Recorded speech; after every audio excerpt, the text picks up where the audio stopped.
Welcome to another episode of Off Script. Today we have an exciting guest with an exciting conversation. We'll be talking about project management. Welcome, Baele. Thank you so much for inviting me. Please tell the viewers your full names and what you do. Yeah, my name is Mmoloki Baele. I'm a Botswana who works in the construction industry or works with the engineering and running of projects. Okay. So that's basically... So how long have you been doing that kind of work? I think over 25 years. Oh, wow. Yeah, over 25 years. Okay. Do you feel like the longer you've worked, the more confident you've become in what you do? And Yeah, definitely. I think with anything, the longer you do it, the more confident you are. And the more it's easier for you to do it as well. Yeah. Okay. So when people ask you, what do you normally tell them? Well, I'm somebody that wears a number of hats. So, mostly what I've done in the recent past is to manage projects, but I do other things as well that are engineering related and transport related as well. So I've been involved in transport planning as well. So that is basically what I do. But in essence, I'm somebody that is at the service of the public. So I'm a public servant or a civil servant, as we say sometimes. Okay. Yes. You're serving your country. Yes. Does your family understand what you do? Like your children, Sometimes they do take an interest. They do take an interest in what I do. And obviously, there are certain key milestones that they are interested in. And when that happens, that's when they really are interested in what I do. So they do know some of what I do. Okay, just a little bit of insight. Yeah. So would you say project management is solving problems the whole day? It's typical of projects for you to be solving problems every day. Typically, what a project is an undertaking that is intended to achieve a particular outcome or a particular output. And the idea of project management is that you are actually translating the vision into the reality. And typically, within the built environment, the most satisfying thing is that, you are dealing with tangible things that everybody can see. So if you fail, everybody can see you failed. If you succeed, it's quite satisfying because you don't only enjoy that yourself, but other people as well can see. Benefit from it. Yeah. So what takes up most of the energy? Is it the projects or the people? Well, I'm not sure if you could say we can divorce the two of each other. Typically projects involve people, and therefore, even when you are managing technical issues, you are actually also managing people. Because the project succeeds because of a team. So in managing a project, you inevitably have to manage people. So that's how it goes. Okay, that's fair. So which part of your personality made the job harder and which part of it made it easier? I think, I don't know which one to start with. Yeah. Harder probably because I'm quite tolerant. And sometimes when you are dealing with timelines, you shouldn't be that tolerant.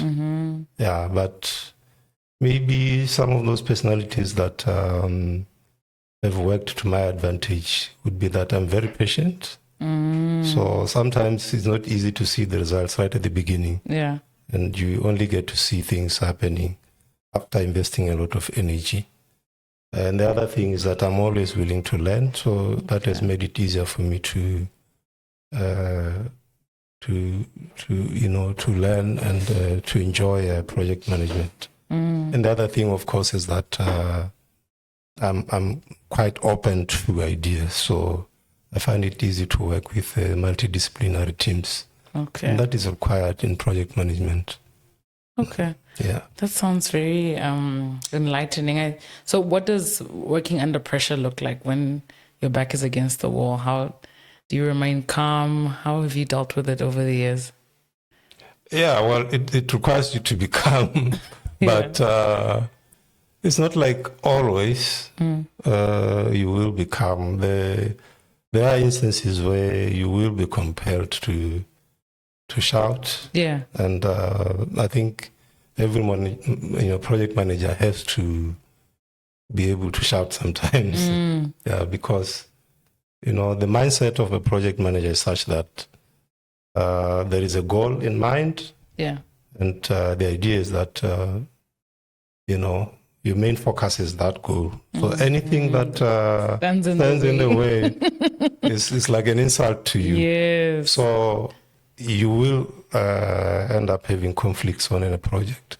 It's unavoidable. So you have to be prepared if you are a project manager to confront difficult people and difficult situations. And keep your blood pressure low at the same time. Well, I'm not sure if you can you can achieve that, but it's always difficult to achieve that. But pressure is part of projects. The work. Yeah, some people work better under pressure. Some people don't like it. I personally don't like to work under pressure. I prefer to plan. Yeah. But not everybody on the project team would actually want to plan with you right from the beginning. But the best projects are those that are planned well. And, everybody shares the vision of being able to be proactive on the project. But otherwise, that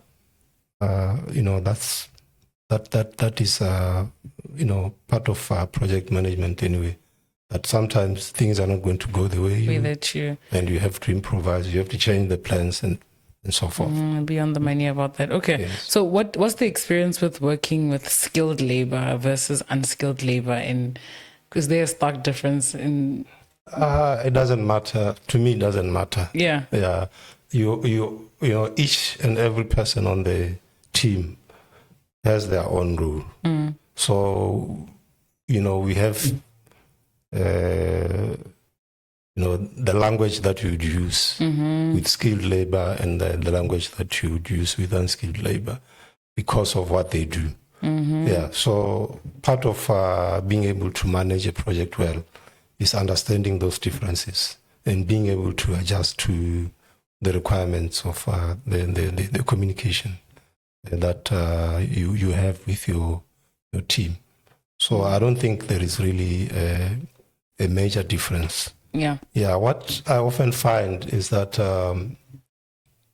most of the problems on projects don't actually, in terms of team effectiveness, don't actually emanate from unskilled people. Oh, really? Yeah, but from skilled people. Okay. Because that's where most of the debates happen, and that's where most of the ideas, are challenged. So. But nonetheless, it's like, different approaches for different situations. I'm actually quite shocked that you said it would be easier to deal with skilled labor versus unskilled labor versus. So is it because unskilled? Sometimes I think it depends. I mean, for me, it's easier to deal with unskilled labor. Yeah, because they usually are, proud of their work. They usually take instructions easy, and even where they challenge you, they don't actually, claim to know it all, and they approach you, as somebody that is advising. You just have to be willing to listen. So to me, I don't know what other people's experiences are, but for me, it's easier to deal with. I think we can all learn a little bit from that, even the skilled, because imagine how great a project can go if we had that same being adaptable, being able to receive instructions, being able to make things work. So what would a typical day for you look like? Well, I'm picturing you in overalls. I don't know if that's fair. On a project, typically, you come into the office, you do the usual things, you check your emails, you check what's on your desk, and then you will prioritize, of course, for that day, what are you going to do? And you will start, working on some of those things that are on your desk, responding to emails, making the necessary calls. But often on projects, there will be a call that is unexpected because of something that has happened on the project on site, and you might have to go to site unexpectedly, or you may have to, address certain issues on the project. So all those, those issues are wide-ranging. It may be technical issues. It may be issues to do with dealing with stakeholders.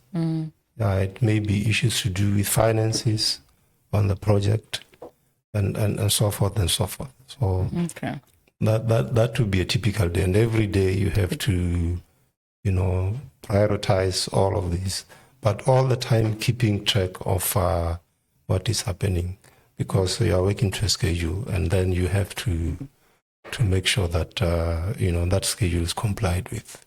So that is a typical day. Until you finish, there's always things to deal with. And then you finish, then another project comes. Then another one comes. There's no rest.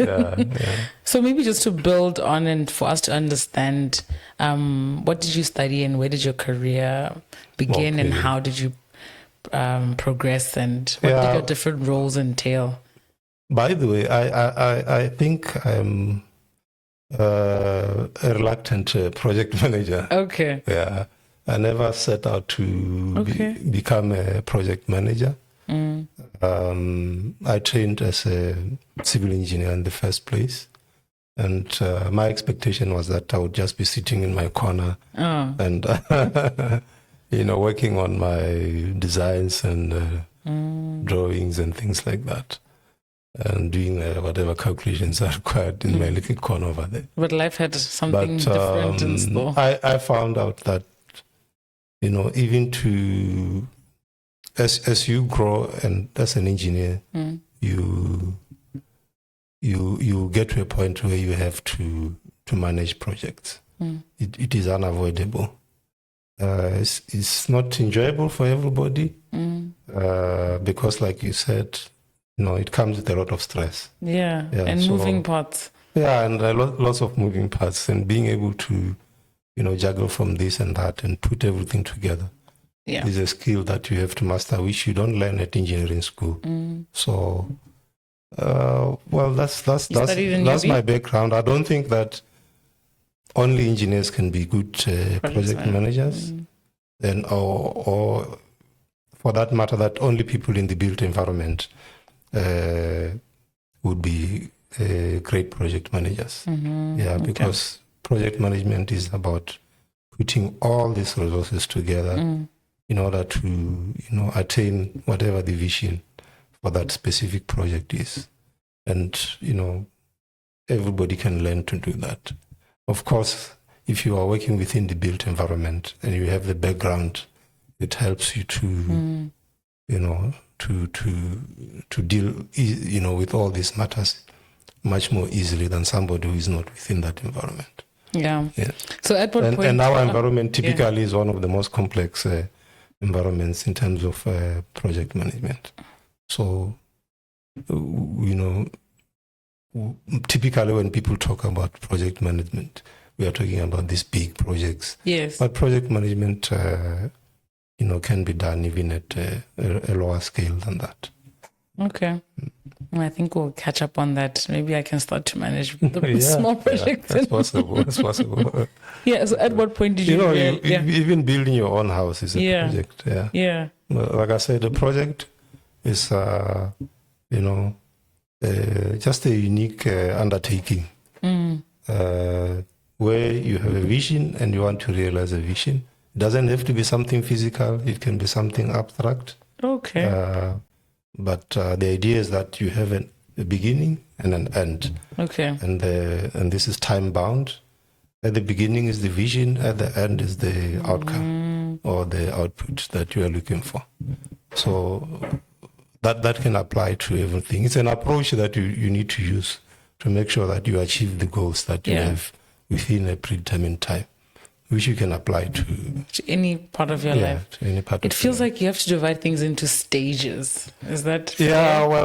Well, stages just make it easy for you to manage. It makes things for you to manage.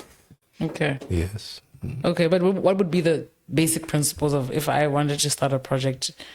Well, first of all, as I said, you start with the vision. Yeah. This is what I want. Then you need to come up with a plan. Okay. So you get into the planning stages. And once you develop that plan, I'm going to go through the following stages. I'm going to have to do this and that and that.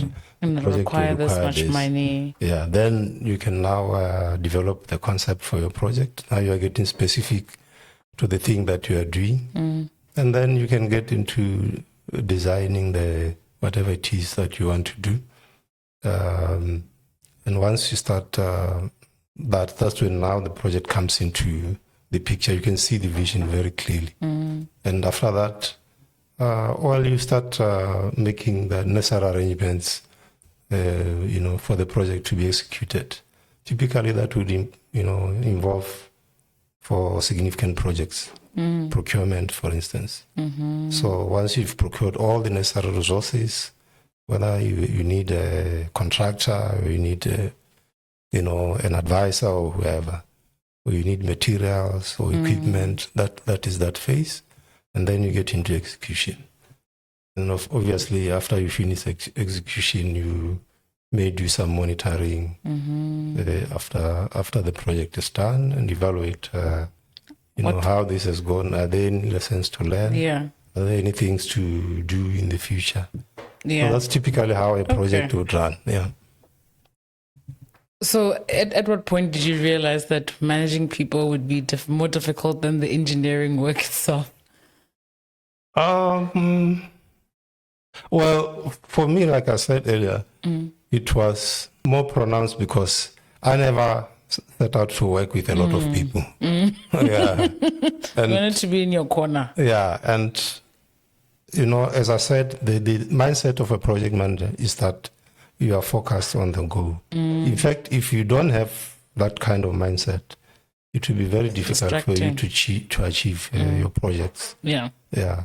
Because that focus helps you to keep, reminding yourself that this has to be achieved. Okay. And the difficulty is that when you work with several people, not everybody is like that. Some people may have the goal in mind, but they may have different timelines or different ways of reaching that. And what your duty is to get everybody aligned towards that end goal. And people are not like calculations on your table. Yeah.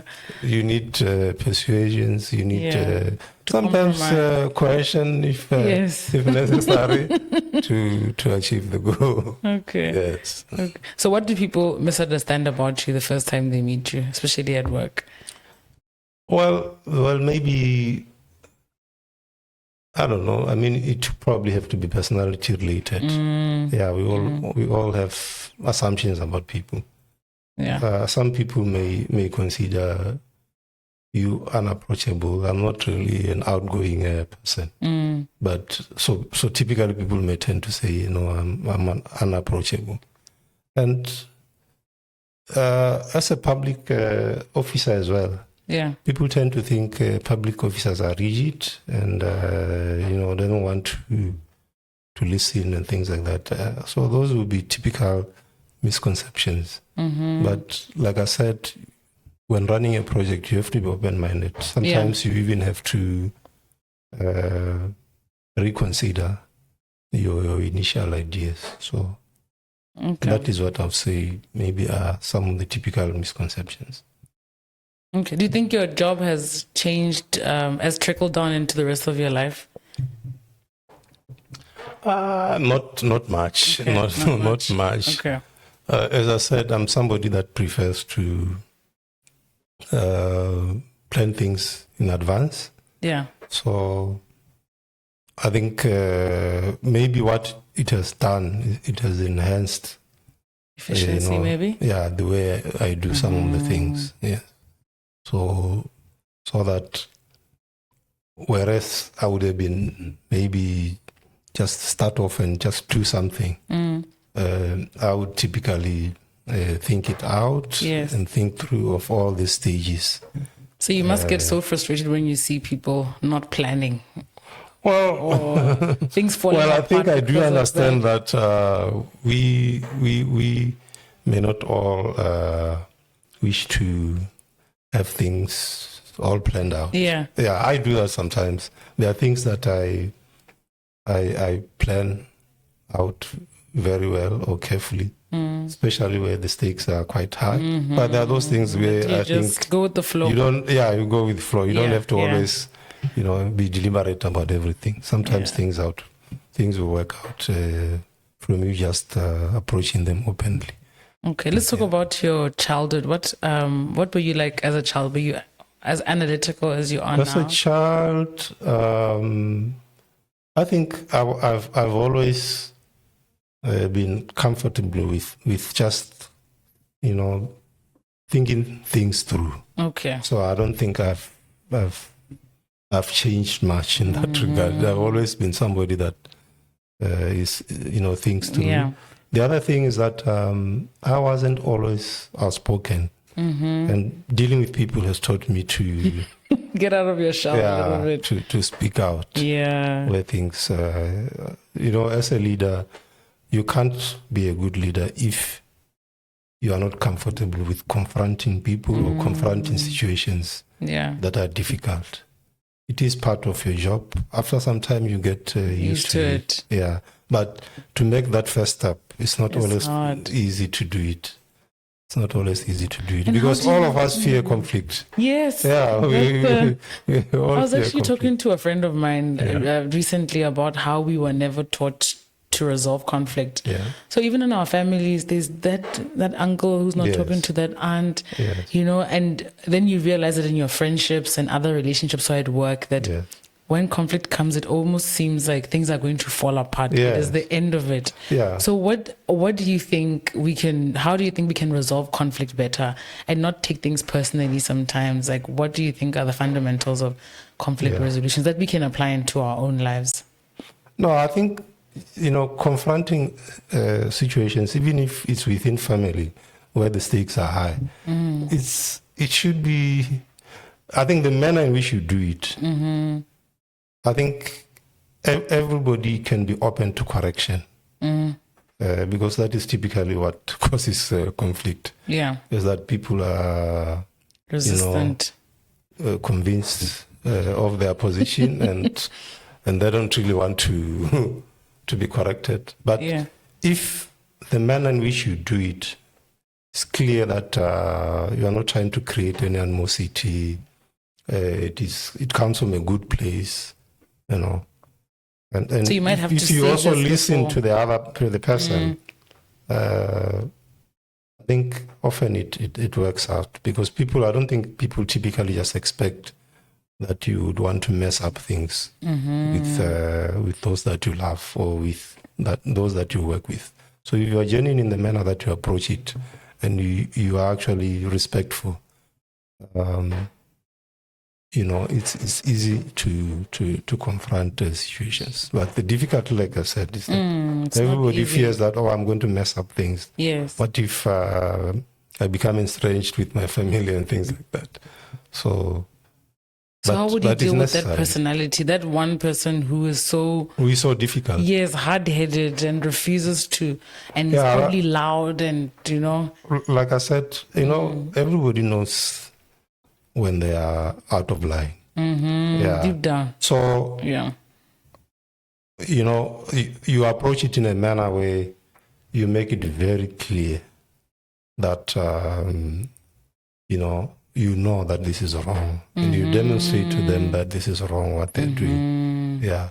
Sometimes they may not wish to listen because, like you said, it may be their personality. Yeah. Yeah, but I've found that when you deal with people that typically shout, there will be times when you need to shout back as well.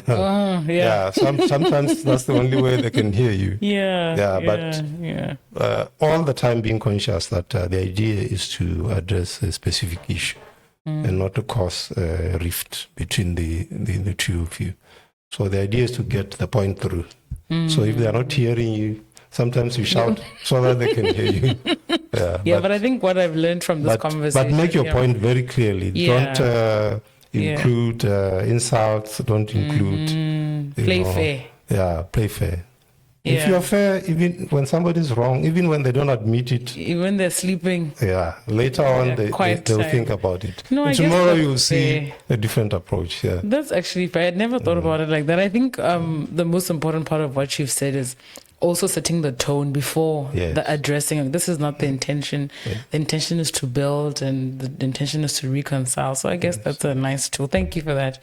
So was engineering always your path? How did you end up in engineering? Or did you want to be a doctor? I think when I was younger, choosing a career was not as easy as things are now.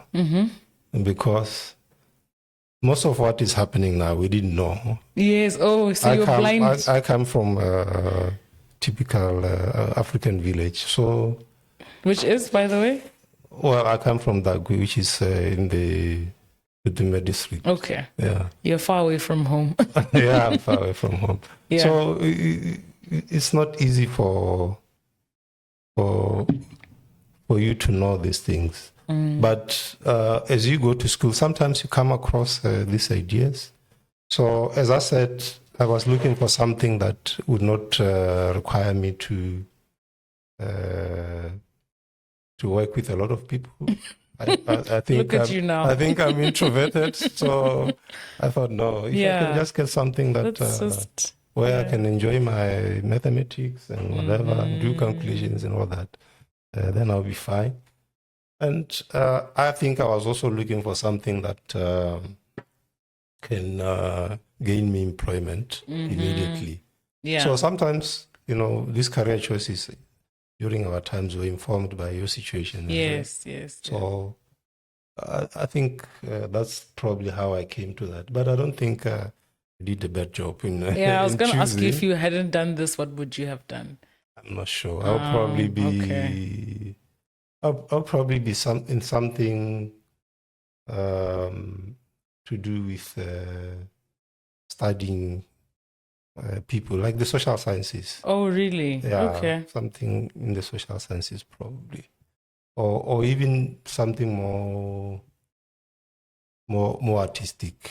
Really? Yes. I didn't see that one coming. Yeah, it happens. Sometimes you have these conflicting, personalities in terms of your interests and your expression. Yes. So, how does art play a part in your life? What kind of art? Well, in my earlier life, then I sort of like had an interest. Yeah, not necessarily anything specific, but just the creative outlet. Yes, I thought I had a creative mind. I don't know if I did, but that's what I thought. And if I had, if I wasn't in engineering, I'll probably be in something within the creative sector or in the social sciences. So can you sing or dance or write or draw? Not at all. But you know that it's somewhere deep in there. But I'll probably have chosen something that doesn't require me to be in the public. Yeah, because for instance, artists come in many many forms. Yes, no, absolutely. Yes. So what's a belief that you had about your industry that you've learned is untrue, like a preconception that over the years you've this is actually not? Yeah, I thought, like I said, I thought it wasn't as interactive as I found it to be. Yeah, that is the main misconception that I had. Yeah. But typically when you have an engineering undertaking, it is located within an environment. Yeah. And that environment is not just natural things, but also people. So it is unavoidable to do to have an engineering undertaking which doesn't involve people. Yeah. Nowadays we even have a requirement for environmental assessment. Okay. So that is people. Or going green. Oh, yes. Yeah. So, well, that was maybe the main misconception. Yeah. What do you think students being a student versus actually being in the field? Well, being a student hardly prepares you for It really for being doesn't. in the field. It really does not. It's the complete opposite. Yeah, but at engineering school, what we did, by the way, I studied at the University of Botswana. Oh, yes. Okay. We were like the third batch of engineering students from the University of Botswana. When we started, it was called the Botswana Polytechnic, but then it later became the Faculty of Engineering and Technology in the University of Botswana. So the advantage of the program was that they included some internship as part of the program, like a practical. So there are like two semesters that are allocated just to internship. So after your second year, you go for 6 months internship or a semester of internship, and then after your third year, another internship. So you get an appreciation of what is actually happening on the ground. Yeah, but just from a theoretical point of view, it's not easy. Most of what you learn, you will not apply day to day anyway. Yeah. The idea is to prepare you for, various situations that you may encounter. Yeah, but typically you encounter not much of what you learned, but what you need to now learn is the perspectives of every one of those situations that you learned about at school. Okay. Yeah. So if you could sit down with your younger self, what would you warn him about? Being an adult or being an engineer, what would you give him a heads up to expect? I don't think it's easy to imagine what things will be like. But I think, first of all, I would say, what is it that you really like? That, you are drawn to, which you don't need to make much effort to do. Things that you could do even when you are not getting paid. What would that be? And then set your career path around that. I would even say sometimes you don't need a career, but for you to discover, just be conscious of what it is that you like, that makes you tick, and then take it from there. And then you'll find your career. Obviously, nowadays it's easier because there are career phase for students right from secondary school all the way to tertiary. So there are lots of opportunities to see what the thing involves. And make your decision. But sometimes you can just make a decision just because people say it's nice. So that's what I'm saying. Just try and be true to yourself. Listen to yourself. Listen a bit to yourself. And then you find something that fulfills you. If you do what you love, you never work a day in your life. No, not at all. Not at all. I've heard that before. So let's settle this once and for all. What do project managers actually do? Because engineers think they run the project, and finance and the government. So who's actually in charge? Well, everybody plays their role in running a project. Because without any one of those, a project cannot move. If project managers thought they alone would be the ones that run projects, I don't think that would be correct. Obviously, as a project manager, you are the project leader. But it doesn't mean that as a leader, you are the one that is all in be all. Yes. So your ability to bring all these teams together is what you contribute to the project. But each of them contributes their part as well. So I wouldn't say. The other thing is that maybe there is a conflict in the sense that, what I said earlier was that if you are an engineer and you are running an engineering project, it becomes easier.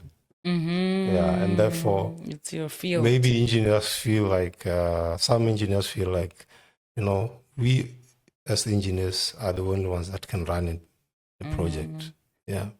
Typically, in a construction project or a civil engineering project, you have a team leader that is called the engineer. Okay. Yeah. So that position is the position of a project manager, contracts manager, and the coordinator for the project overall. And the decision maker, the one that issues notices, the one that notices are issued to. So that is typically a project manager. Yeah. So I know that there's been sometimes misconceptions around that. Yeah. Where people who are trained professionally in project management would want to assert that no, you still need a project manager if you have an engineer. Maybe that's where the argument comes from. Yeah, but somebody who plays the role of an engineer can still be or train and achieve a professional qualification as an engineer, as a project manager. Yeah, so I don't think it's neither here nor there. I don't think there needs to be any. The principles are the principles. Yeah. Okay. Yes. So how much of the success of a project is technical and how much of it is political? Political, I'm not sure. Let me put it this way. Yeah. If we were to call what you call technical, the hard side of things, in other words, the engineering part of your project or the technical part of your project, and the other side you call it the softer side of it, the people side, or where it's about managing and all that.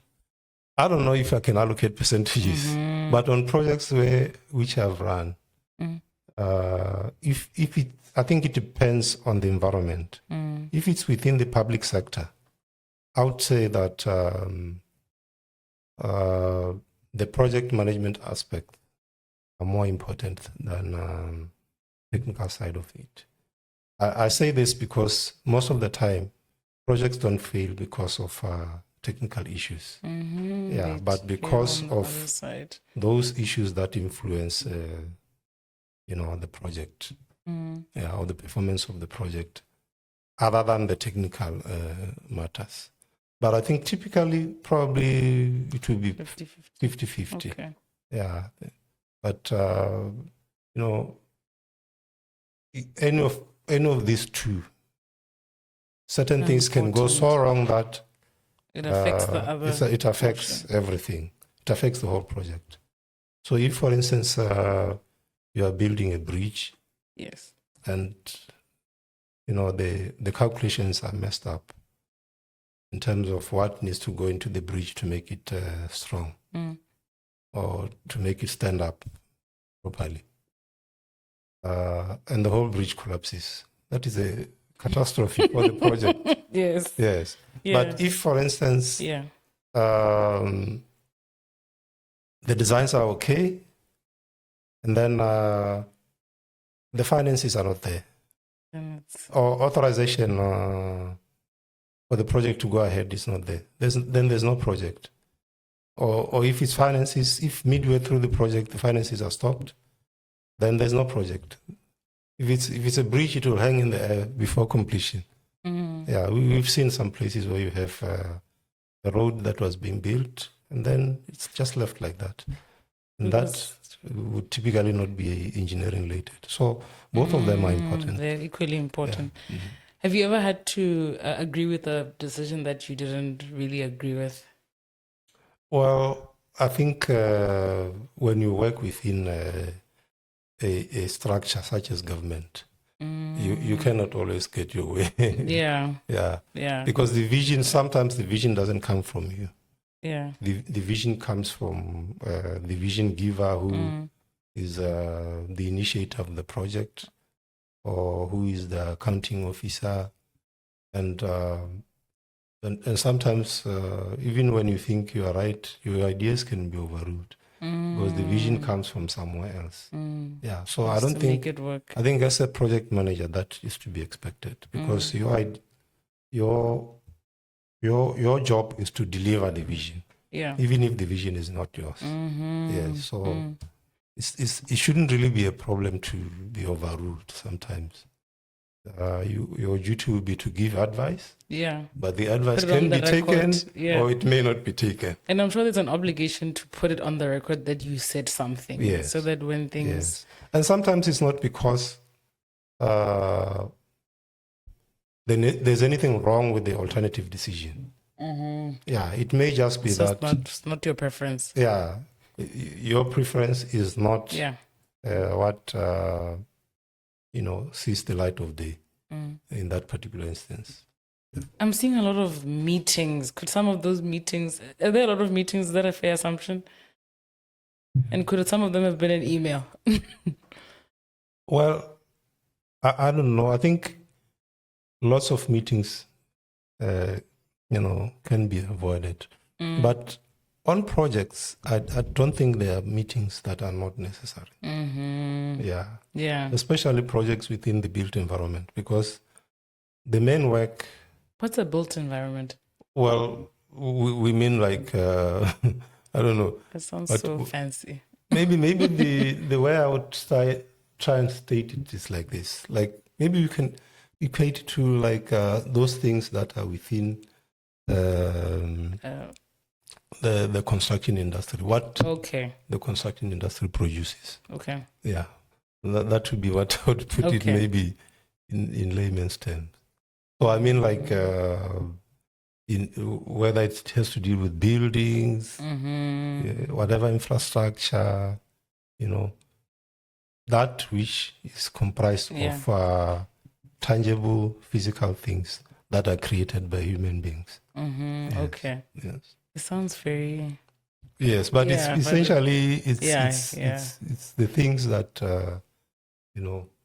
engineers and architects create or produce. Okay. So that environment is what it is. So there's a polite war between engineers and project managers. Yeah, well, like I said, I don't think they should be there, but depending on people, people may think that there's a conflict between the two. So I've worked both as a project manager and as an engineer. So I don't think there should be any conflict. Yeah. Okay. You've worked on a lot of national projects. Which one stood out for you the most? Well, I wouldn't say any specific, but there is a program that which is a transport sector program that I was responsible for coordinating. So maybe that is the most demanding job and most satisfying maybe job that I've done. But there are other things that I've done that I'm proud of. What did the transport one include? Well, it includes work that was recently done in Greater Gaborone. It includes preparation of future-looking plans for the transport sector in general. By transport, do you mean roads? All transport. Okay. All transport. Okay. It includes also the introduction of performance-based contracts. Okay. So performance-based contracts are contracts on which you specify the level of performance that is required. And that is what determines whether the service provider has succeeded in providing you what you want or not. As opposed to say, no, I want a building, a house with 3 bedrooms, with a wall of bricks and all that. So you describe how you want the house to look. Okay. And once that is achieved, then the goal is achieved. So instead of saying so many bricks, so many this, so many that. Yeah.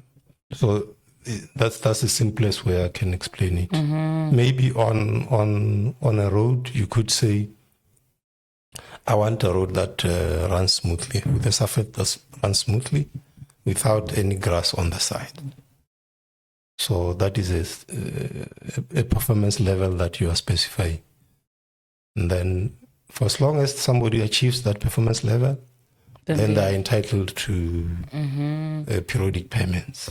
Okay. If they don't meet that level, then there are penalties that are applied. Really? So those are the type of The contracts must that be we do. really, really long and complicated.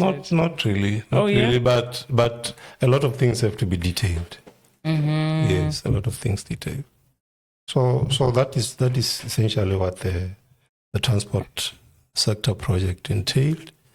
And then I have also been involved in certain work which doesn't stand out, I've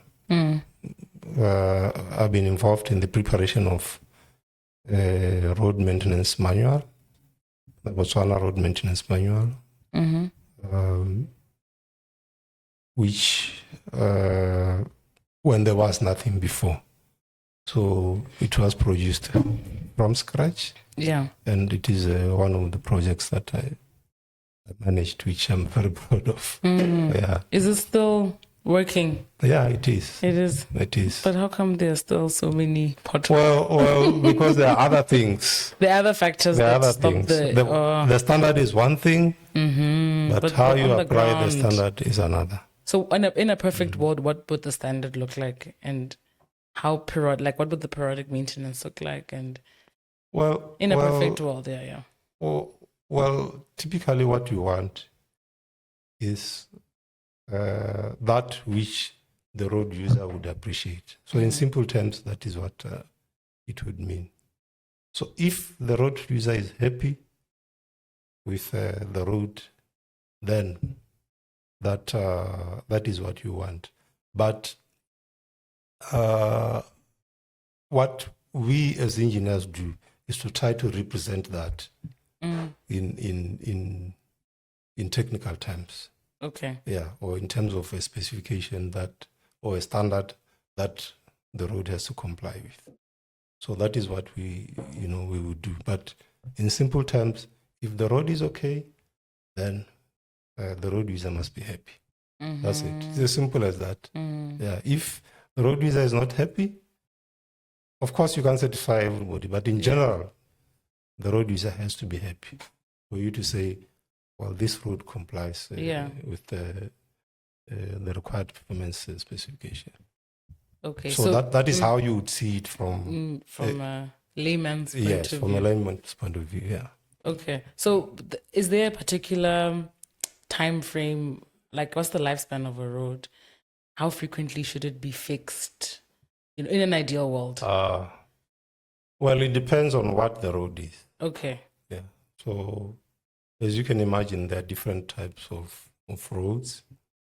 So you have like your gravel roads, and then you have your bituminized roads, and even those bituminized roads. Your what? Bituminized. Yeah, the roads that have a black top. Okay. Yeah. So even those, I don't know what tarred roads. Tarred roads, yeah. Okay. So even those tarred roads, different levels. There are different levels. So each of them requires a certain level of maintenance. Okay. Yeah. So the idea is that if a road requires certain maintenance in year 5, in year 7, in year 10, then you have to apply that maintenance that you require. And this is over and above routine maintenance. Which would be? Which would be like your day-to-day maintenance painting, of the road. potholes. Yeah, road marking, potholes. If there's a sign that has fallen, you fix and all that. Yeah. But there will be major maintenance that has to be scheduled, which has to be done on the road. And typically, if that is done, then the road lives longer. Will live longer. So we are talking typically 20 to 30 years. Okay. If that is done. As you can imagine, the idea of doing that periodic maintenance is to stop uncontrolled deterioration of the road. So if you just let the road deteriorate on its own, a road that is meant for 20 years will start showing signs of deterioration maybe in year 10. And that is how it happens. So this is a function of both planning and maybe the availability of funding to do that. Okay, so you spoke about different kinds of roads. So I'm wondering if you could give me an example. What kind of a road, how do they make the A1 versus BBS? It's like the internal roads, is there a different? So, okay, for instance, a local street here, in front of your house, yes, cannot be the same as the A1. Okay. The main reason being that they carry different types of traffic. Yeah.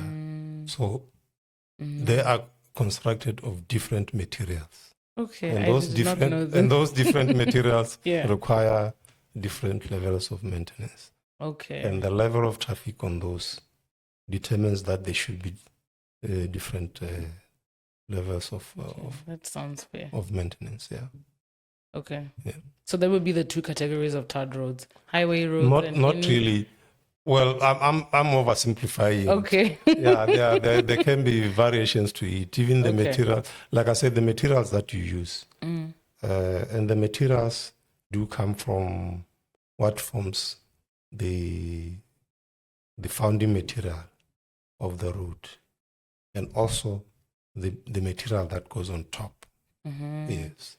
So those would be they are different materials. Okay. Yeah, and they require different levels of maintenance. So, for instance, if you had a road that is made of concrete, yeah, there are certain places like in the US where you find, for instance, that they have concrete pavement. So your concrete pavement is just like your floor slab.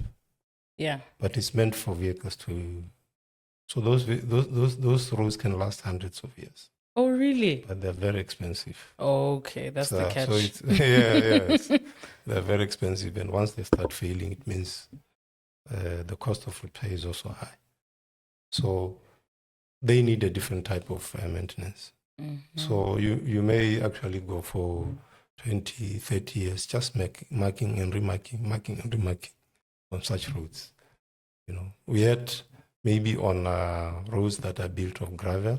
Yes. You then, regularly have to overlay it, make sure that, the pavement structure is still intact. There's no water ingress into the surface and so forth. So that is just maybe a simple way of explaining the differences that you may find. Yeah, okay. So what would keep a project manager up at night? Well, if you are missing your deadlines, typically that is it. So whatever is causing you to miss that deadline, that is what keeps you up. Like I said, the mindset of a project manager is that I have a target to meet, and that target is determined by the output and the timelines that you have to deliver it within. And if you are missing any of those, so missing it in terms of the timeline and missing it in terms of the specification or the quality, then that is what keeps project managers. And this can come from anywhere. As I said earlier, it can come from technical matters, or it can come from the people matters. Yeah. Or stakeholder related issues. Yeah. So we know that, for instance, on roads, I'm sure you've seen instances where there's a joke about a road that goes around a house. Yeah. So if the road needs to go through a built-up area and somebody doesn't want to move, that would be something that would affect your timelines. And to expropriate, I thought the law allows you to expropriate. But expropriation is not an easy thing to do. It's not a pleasant thing to do. Yeah. So you have a family, to work around it. Dealing with a family. There's a humane way of dealing with people. So that would keep you, yeah, that would keep you up. So that's just a typical example that I'm giving. But there are many instances like that. Do you think people underestimate just how difficult it is to run a project? Well, if you don't know what it involves, you may underestimate it. But if you are familiar with the environment, then I don't think you can underestimate it. Yeah. If anything, you approach it with a lot of caution. Yeah. Okay. What I may say is that when you put it down on paper, it looks like you're going to sail through. Everything is okay. Yes. We had a plan. The T's are crossed, the I's are dotted. It looks okay. But, with experience, with experience, you learn that what you have on paper, it's probably almost all the time, really? you're not going to get that. So what is important is how do you adapt? Yeah. So that is the main thing. But you are almost certain that something will go wrong. Yeah, you're almost certain. I wonder how your contracts look like with the eventuality of things going wrong. The contract, as I said, some of these projects are some of the complex projects, the most complex projects that you can have. So the contracts also are quite elaborate contracts. We typically have in construction contracts that are standard. Okay. Yeah. So you have like certain organizations which over the years have, through experience, through studying these contracts, they've produced standard contracts which you can adapt for your projects. And these contracts provide for these situations, or various situations of things going wrong. Okay. Yeah. And when things go wrong, then it provides for remedies. And time frames for the remedies. And time frame. Yeah. Okay. So that's typical. And penalties? You said something about penalties. Yes. Where what would a penalty look like? Well, for it usually comes down to money, actually. Okay. Yeah. So for instance, let's take a simple project of you building a house, right?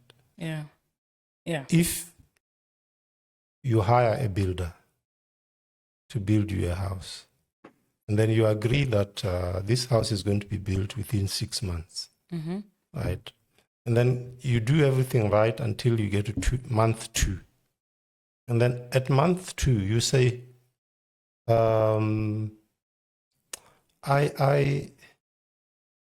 have run out of money. I'm still going to go and look for money. And then you lose a month when the builder is just on site waiting for you. Yeah. That builder has performed would end up finishing the project in 7 months. That means that builder has lost a month in which he could have earned an income. So you have to an compensate income somewhere. So he would want you to compensate for that, right? Okay, then let's maybe bring it to you being the project owner, right? Say you are setting up a business, right? Okay. I don't know what sort of business you might be thinking of, and give you an example. Clothing business. Sorry? A clothing business? Let's say you want to start a clothing business. Yes. And then you hire a builder to remodel the shop. Yes. Right? Or remodel a building into a shop. And then you have, you agree on a 4-month period. So this builder starts dragging their feet, and then you are into month 5 when you finish. That means you've lost 1 month worth of business. Yes. So there should be penalties against that builder. So this is how it works both ways. Yes. Okay. So typically that's how the penalties would work. So the issue then is how much is a reasonable amount to compensate for that. So that's And where how is it calculated? Typically, disputes come there. Yeah, but the way it is calculated is that you demonstrate how you came about that figure. So but I'm sure for you, let's say if you are a shop owner, you would have your own business plan, which shows what projections you have. If this is the revenue that you expected, and this is the profit that you expected, and then this is what I've lost, and that is your claim. So for the contractor, he has a team that he has to keep on site. He has evidence that this team cost me so much. And they worked this many hours. Yes, to retain on site. And therefore, I've lost so much. Okay. So that is typically how it will be done. Okay. Yeah, the contract sounds like a nightmare. How long is your longest contract? Sorry? How long is a standard contract? And then how long? Oh, it depends on the type of the... Typically, the conditions themselves. They're standard. It's not just standard. Remember, I said you customize them. Yes. So you would have standard conditions, and then you would have particular conditions. So your standard would be what the project is, who the parties are. Yes. And yes. Well, that would be the particular conditions. Okay. So the standard would say, maybe you are the developer, right? And this is the contractor. The contractor does this, the developer does this. These are the entitlements of the contractor. These are the entitlements of the developer, right? Yeah. Yeah. And then the particular conditions will say the developer is this is the address of the developer, and so forth and so forth. Yeah. And then if there are any things to customize, then that's how it should be. But typically, these contracts would range from, let's say, 15 pages to maybe 40 something pages or 50 pages of just the conditions. But what you would find is that the biggest part of the contract would be now the requirements of the work, the specifications, or the specification and the proposal from the service provider, whether it's a contractor or a supplier or whoever. So that is what takes up most of the document. So it could range from 100 and something pages to even 1,000 pages. Really? Yes. But most of what would be in 1,000 pages would be just the normal. These work requirements and the proposal from the service provider. And like I said, the core of that contract will be what is contained in that, what I'm saying, 15 to 50 pages. Okay. Yeah. Okay. That will be the core of... Don't they ever slide things in? Or it's not... No, you sign the contract just like any contract. After reading 1,000 pages? Yeah, well, if you have to initial all the 1,000 pages, that's what you do. So how long would it take you to read a contract like that? Your skimming has become really good. Typically, as I said, what is core is... That's essential, yeah. Okay. And then the work requirements are what you deal with every day anyway. Okay. Yeah, so if you are a practitioner within the field, you would know most of this, these things. Just see the all keywords. You need to do is to go and check and confirm that indeed this is what the provision is. In the work requirements. So that is how it goes. Okay. I'm sure you've seen unbelievable things have happened on project sites. What's the funniest thing that's happened on it? Yeah. I'm not sure. But what we would see, for instance, I don't know what's the funniest, but I'll tell you one thing that I've seen. Yeah. When you build, let's say you construct a building or you construct a road, there are certain, I'm trying to use a language that is understandable to a layman. There are certain measurements that you'd make, right? Okay. So the building has to be to certain dimensions, let's say. Okay. Yeah. and it has to sit within a certain location. Okay. There are instruments which are used to do that. These instruments are very accurate. And these instruments are typically used by a surveyor who is trained, who is a trained professional. Yeah.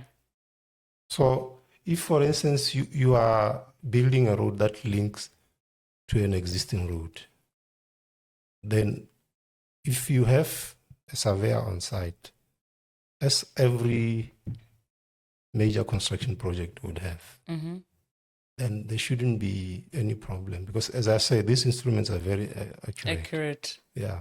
So I've seen instances where people build, let's say it's a road, and then when it's supposed to link, the road is offset by like 5 meters.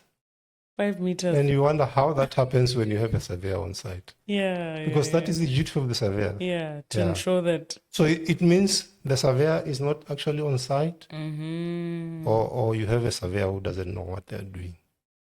And those things are very glaring when they happen. Yes. It's very clear to see. Yeah. It's like building a house and you're supposed to link the kitchen to the dining hall.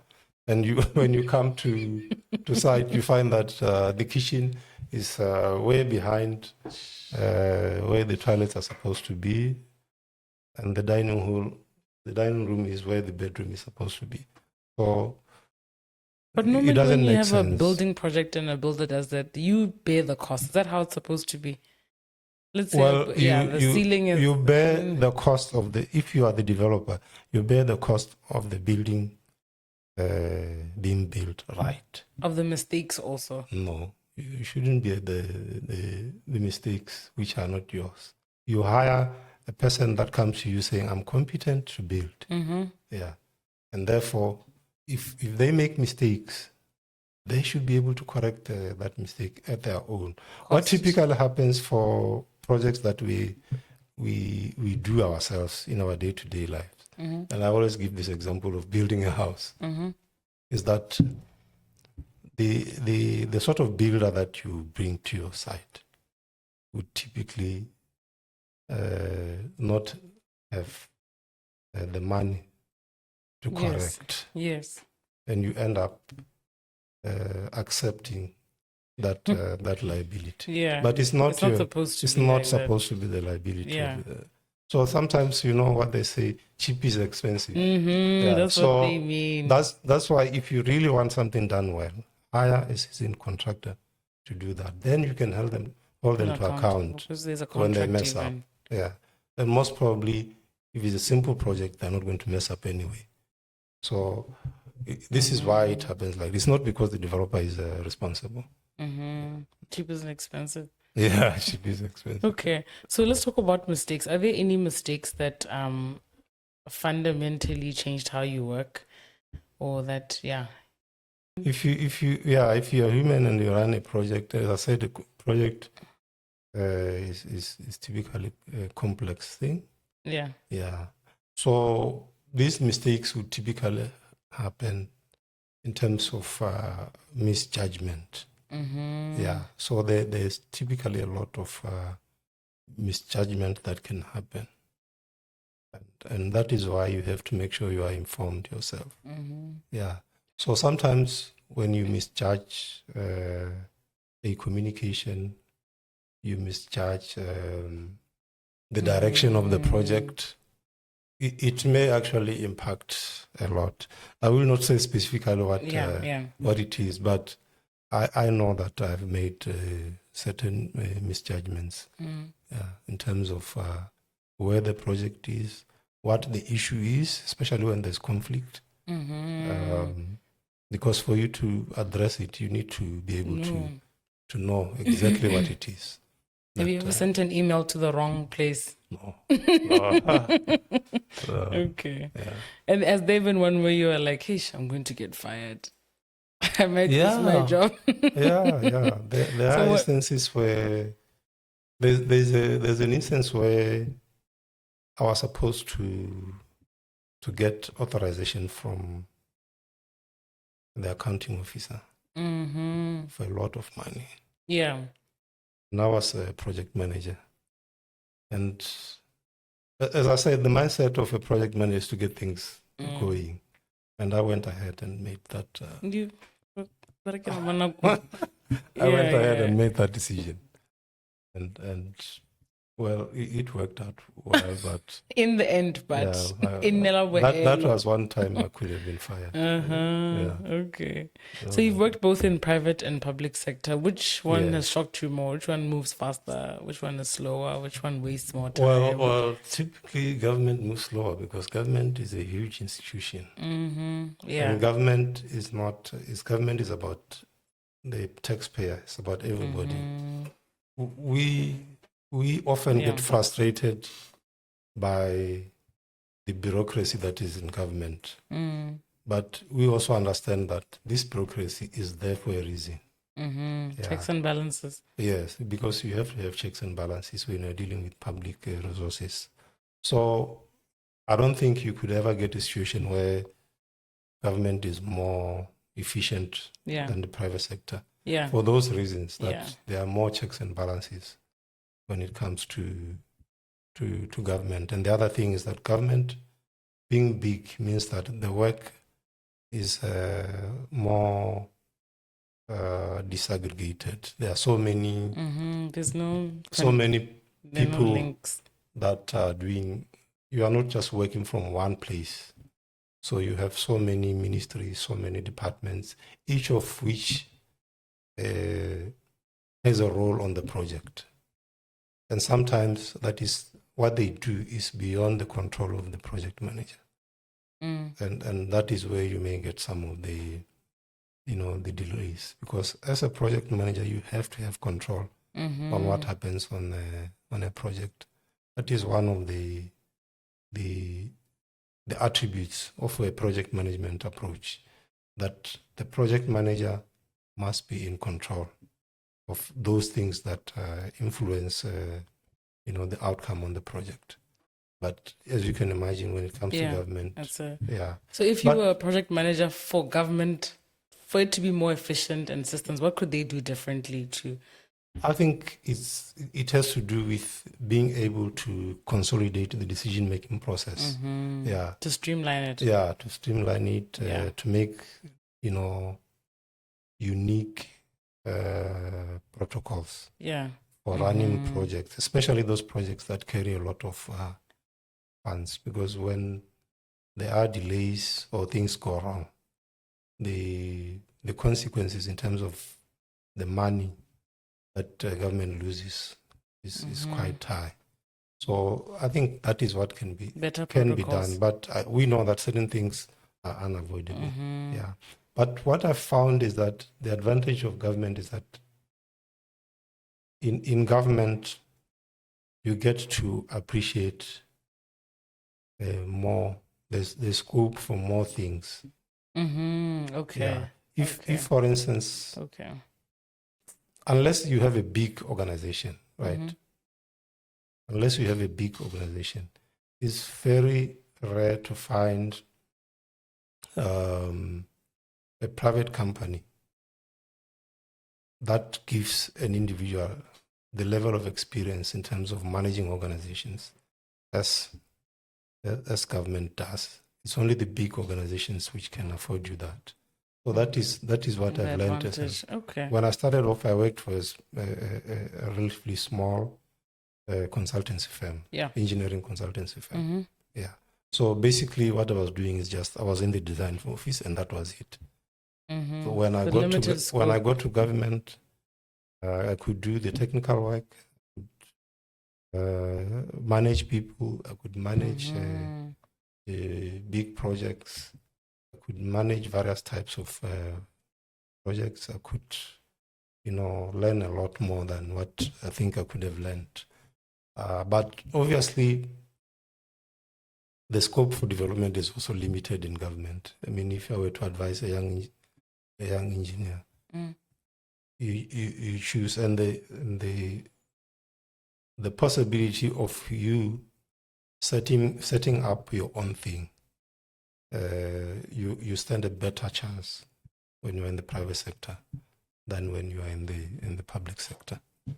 Yeah, and if you are interested mostly in the technical aspects of the project, the private sector gives you a better advantage because that's where most of the technical work is done. Okay. And what is done in government is to really check what has been done, and very little work is done in the public sector that is deals with the actual technical matters. Yeah. Okay, so let's talk about the African perspective. Do you think engineers in Africa are underestimated internationally? Or Yeah, that is a bit difficult. I don't know because I know of engineers that have come from Africa, yeah, and have gone all over the world to do work.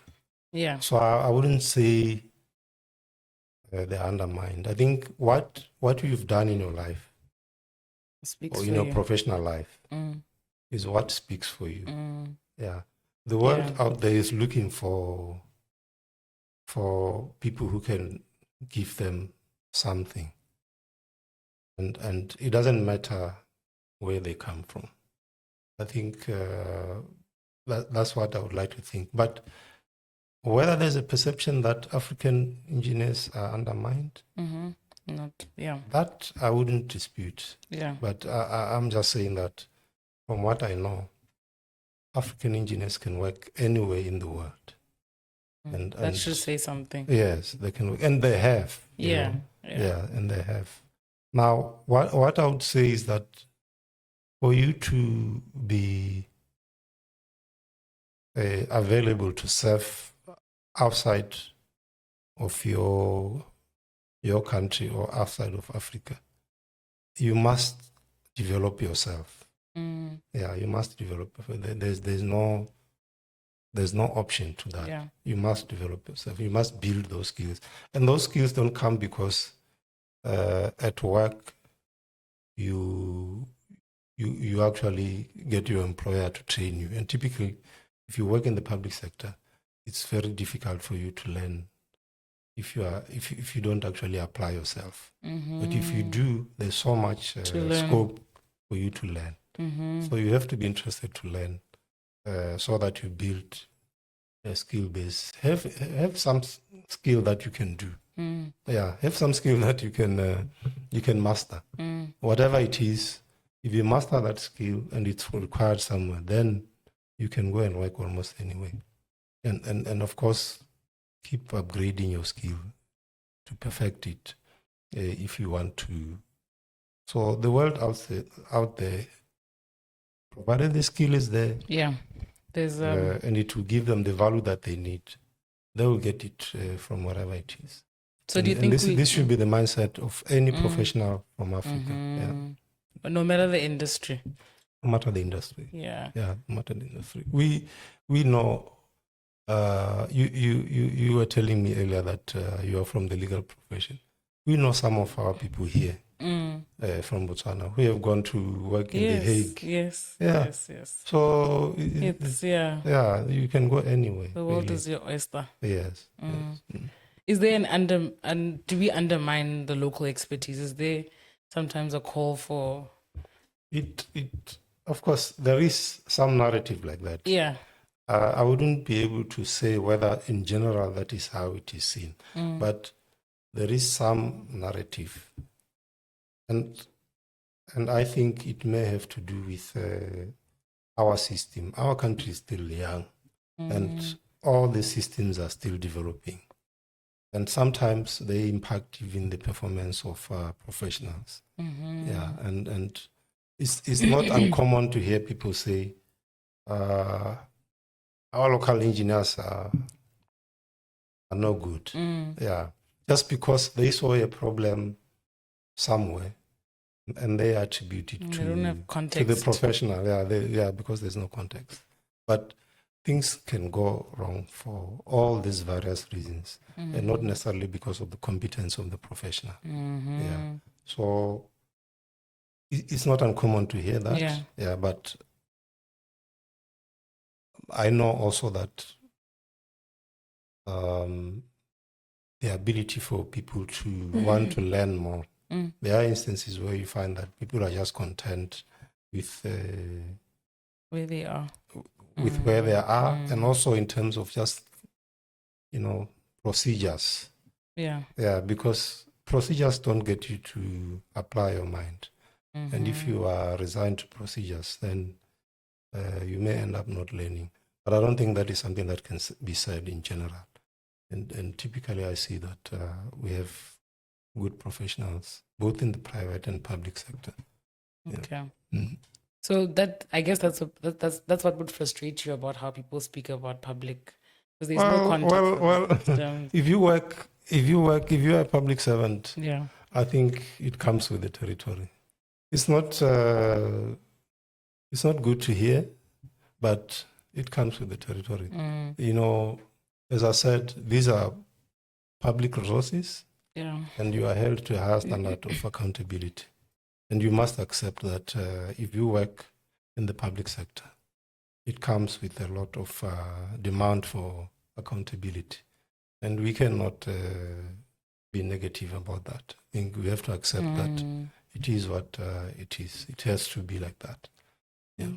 So it doesn't really frustrate me. Yeah. But sometimes I wish people were more informed of what the real problem is, so that when you lay it on the professional, then it's actually on the professional and not something else. Yeah. So when it starts to rain, people start complaining about the roads. What goes through your mind when? Well, as is natural for anybody. Yeah. I feel responsible in a way, even if I may not be personally responsible. I feel responsible, and I wish we could do more better. Yeah, that is what usually comes to me. It worries me. Well, I know, especially when it comes to roads, right? Roads are typically associated with a lot of accidents and death, and that cannot be easy for anybody to accept. It is hard to accept that, or to live with that, and sometimes you wish you could do something to just overnight change the situation, but it's bigger. Yeah, it's not always possible to do that. Yeah. And why do some roads flood more than others? Well, that has to do with bad planning, with drainage, really. Yeah, most it's of a the time, drainage issue. what I've found is that there's generally a low level of maintenance. So you find that there are roads which have, typical roads have a drainage system. Okay. And that drainage system has to be maintained. Those drains are typically side drains. If those side drains accumulate material, whether it's silt, whether it's any kind of debris, when the rains come, the road doesn't drain. So the water will come onto the road into flood. It's as simple as that. So most of the time the design is okay, but the maintenance is not up to scratch. Yeah. So you don't think we invest enough on maintenance as a demographic?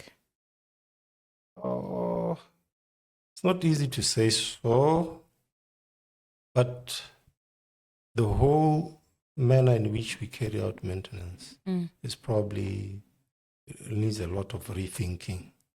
Yeah, I think it probably needs a lot of rethinking. But I know that you can never have enough resources for maintenance. We hardly ever achieve that in our private lives. Yeah, you may wish to paint your house every year. Yeah, to just keep it looking nice all the time, but we are not always able to do that.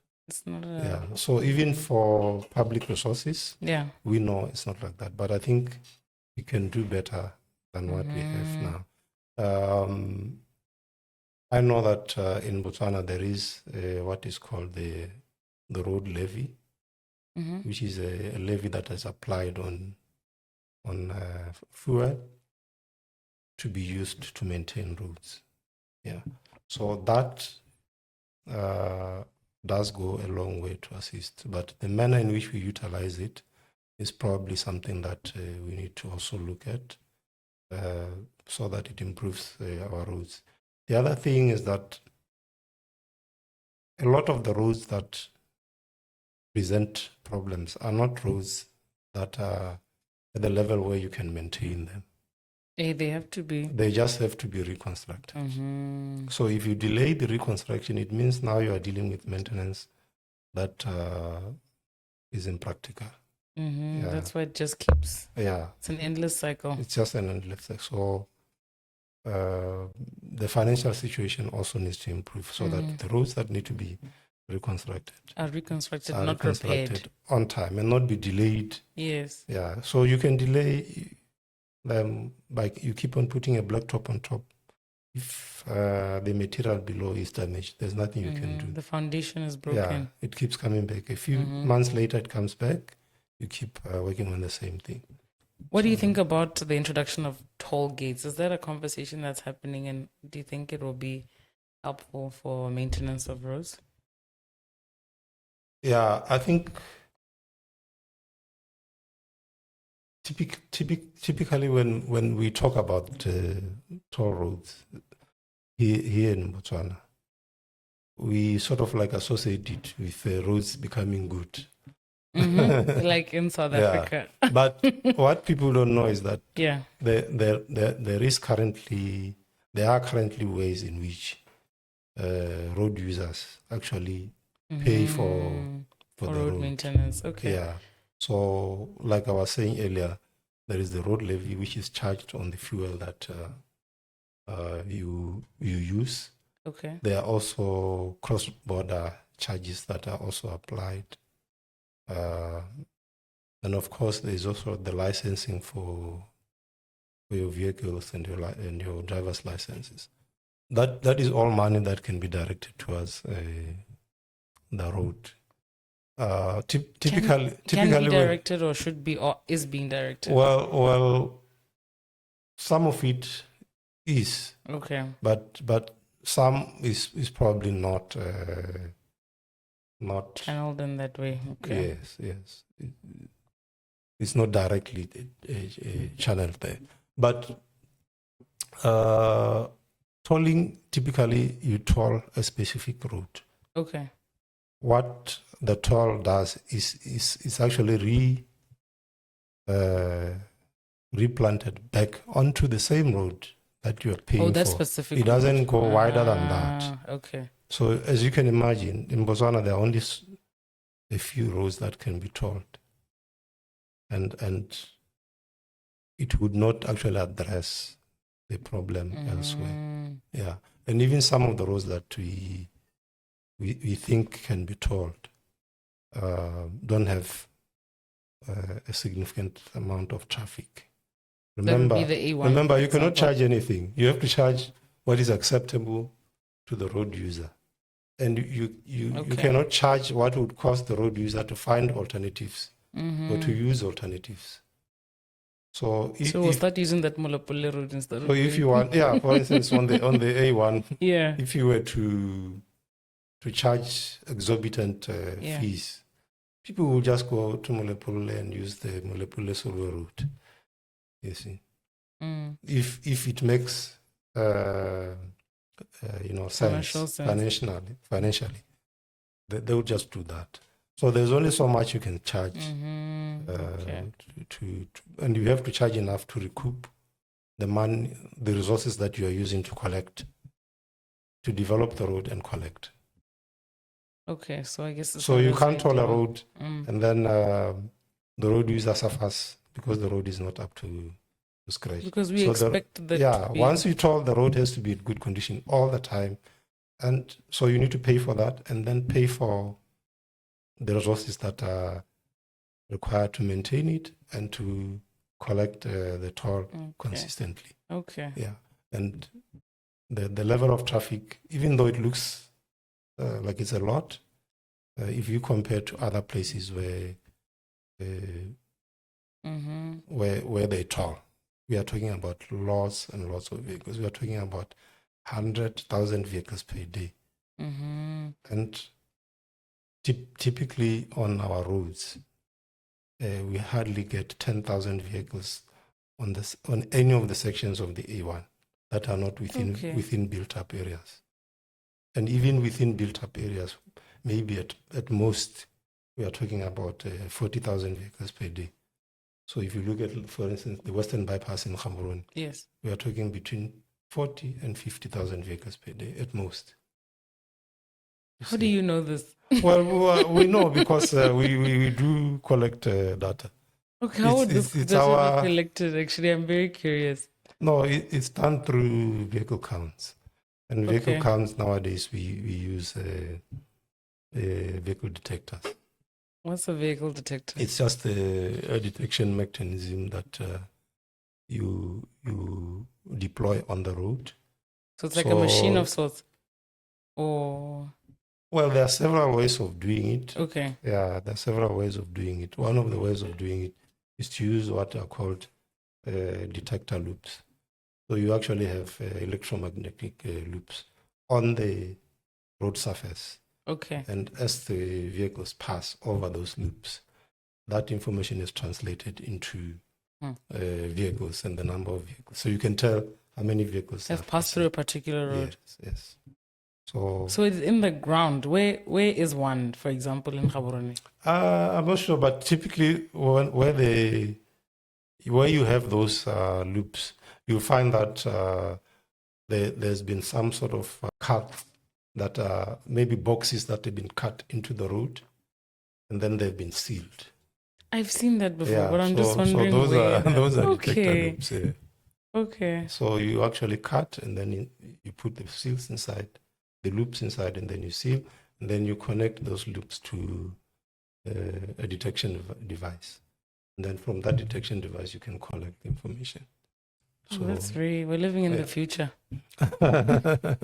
So you said on average 10,000 on the A1, 50,000 on the Western Bypass? At most on those sections that are not within built-up areas. And most of those places, we are talking between 3,000 and 5,000 vehicles per day. Mm-hmm. And as I said earlier, it would be numbers. Some of the roads that are tolled elsewhere, and the ones that are tolled viably, we are talking about maybe over 30,000 vehicles per day. Mm-hmm. Yes. So I know that there are certain roads that are tolled, which are similar to the A1, or even less traffic than the A1.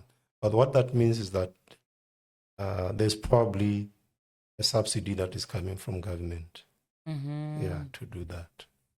So I'm not sure if we are prepared to toll and then provide a subsidy for that. But all of these are decisions that have to be made. But it would assist. To answer your question, it would assist. But let's just be conscious that it would only assist in terms of that specific road that is being tolled. Yes. Okay. No, thank you for the perspective. Yeah. So what infrastructure challenges worry you in the long term in the country, personally? Well, I can talk from the point of view of transport. Okay. I think in terms of transport, we are probably at a point where we need to come up with a deliberate program to reverse, especially for roads, because roads carry the bulk of the travel or the movement of goods and people. Yes. So if they are in a bad condition, then our transport... It's a ripple effect. Yeah. I'm aware that we've done similar programs for water, for instance, and power. Mm-hmm. We can do the same for transport, where we have, like, in the development plan, or even in 2 development plans, a deliberate program to get our transport back in order. So the other thing is to expand the transport network. And recently, I think you may have heard that there is going to be a railway line that is going to be built to link Botswana with South Africa to the east. So we need more of those. So we can reduce the trucks on the road. Yes, Would that we need more significantly? of those.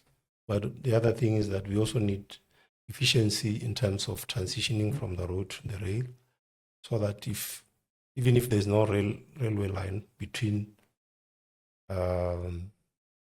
Francistown and Mau,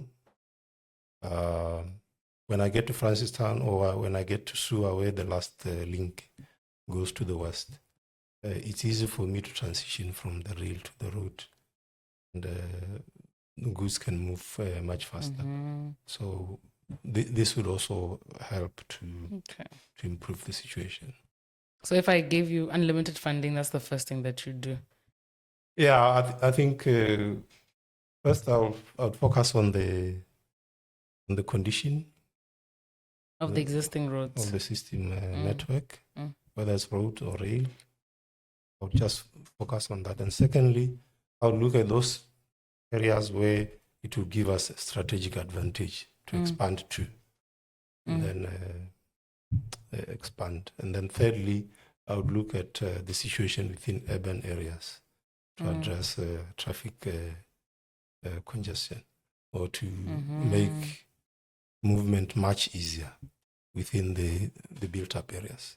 Yeah, I think that Western Bypass flyover has really changed the traffic. Yeah.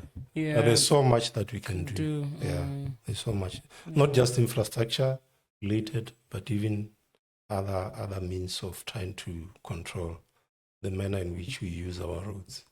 So if, for instance, we didn't use our private vehicles and we had very nice public transport, then that would reduce the number of vehicles on the road if people chose to use such a system. So what would be the ripple? So if less cars on the roads means the roads don't get damaged as faster, or they don't deteriorate? No, the main traffic in urban areas, the main concern is delay. Yeah, time is money. Time is money. Yeah, so that would be the main concern. So a city must be able to move its people and goods, more efficiently than when there's congestion. But in Botswana, we really have a very interesting type of congestion. First of all, the congestion is tied to peak hour, which is typical of most areas. Yes. So that means like in the morning, lunch hour, and in the evening. That is when people are going to work, when people are running around lunch time, and when people are knocking off. Yeah. But we also have congestion that is tied to the school. Yeah, holidays. School time. Oh. That in Gaborone, that is quite extreme. Because when the schools are not open, it's a different Gaborone altogether. You can travel across Gaborone in 30 to 40 minutes. But once the school open, it's difficult for you to cross Gaborone in 1 hour 30 minutes. So it's almost like double the time. So if that's what I'm saying, not everything can be done with infrastructure. So if, for instance, there was something that could be done to avoid people having to all go be on the road at the same time, to either drop off their kids or pick their kids. Just a variation of times, 30 minutes to an hour. It makes a big difference. It can make a big difference because we can see it once the schools close. Then you just cruise along. Yes, and we are like, this and is everything the life. Works. Yeah, everything works. Okay, so it's a bigger. There's all sorts of policies that we can apply to deal with this situation. That's what I'm saying. It's not only infrastructure. Yeah. What kind of Botswana do you wish future generations would inherit? Yeah, I think everybody wants their kids to do well. So I would want my kids or my kids' kids, and I don't mean only mine. I mean, I was looking at you like, okay, what yes. about the I rest mean of us? those of my kids' generation and Yes, those thank of you. my kids' generation. So I would want them to live in Botswana that is more prosperous, in Botswana that is more efficient, in Botswana that retains that which is good about us, and rejects that which does not give us a good progress. Yeah, so I would want also to leave to our kids a legacy of a Botswana that is respected across the world. Yeah. A Botswana that is,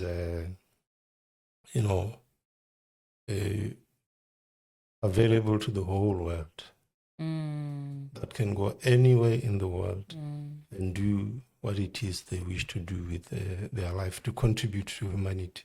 So that is the type of Botswana that I would want for our kids, and not just Botswana, but Africa as a whole. Yes.